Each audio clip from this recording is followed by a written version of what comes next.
I want to tell you about some travel services that can leave you feeling scammed, even though they trade legally. Should have seen it coming.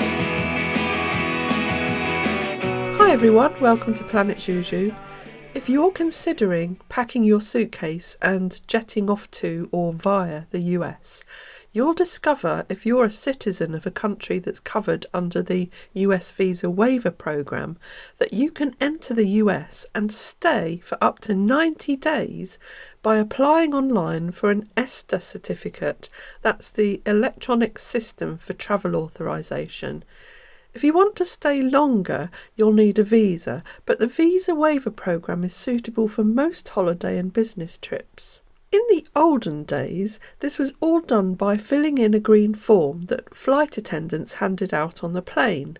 But now you can do it online, no less than 72 hours before travelling, and an ESTA is valid for 2 years, or less if your passport expires before then, and it covers multiple trips. But it doesn't come without a price, $21 per person. There's a $4 application fee for processing, and then, if it's approved, you get charged another $17, which supposedly goes to promote US tourism. Be aware, though, that your method of payment may add an exchange fee on top of this, as you're paying in US dollars. Now, if you didn't know the price, you might be surprised to find that if you use Microsoft's Bing search engine, the top online search results for the cost of an ESTA tell you it's £44.95 per person.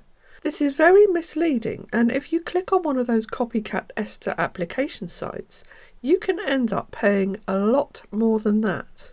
What they rely on is a website that looks very official and online applicants who don't know the price and who don't read the small print.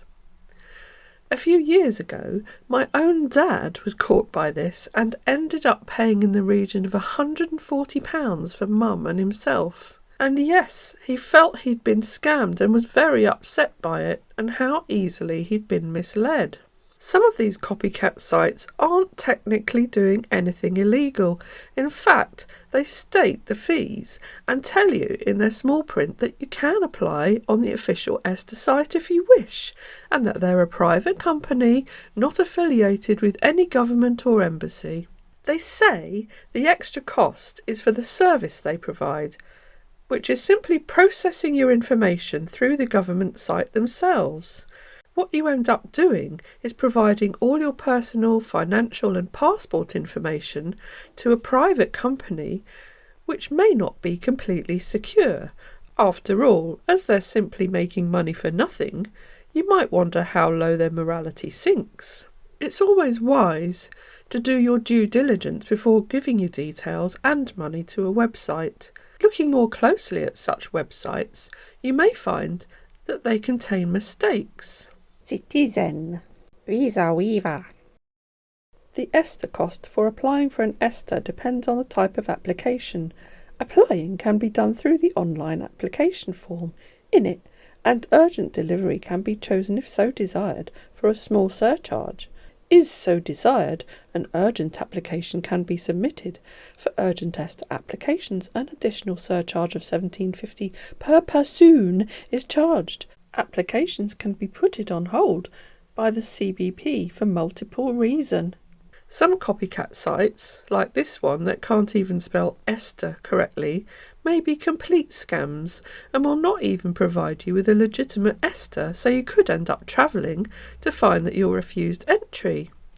Some copycat sites will mislead you by adding official. This is the official ESTA website, and only this one can carry the ESTA logo. Look for the .gov in the website address. I hope you found this useful. Thanks for watching, safe travels, and hope to see you again soon. Should have seen it coming.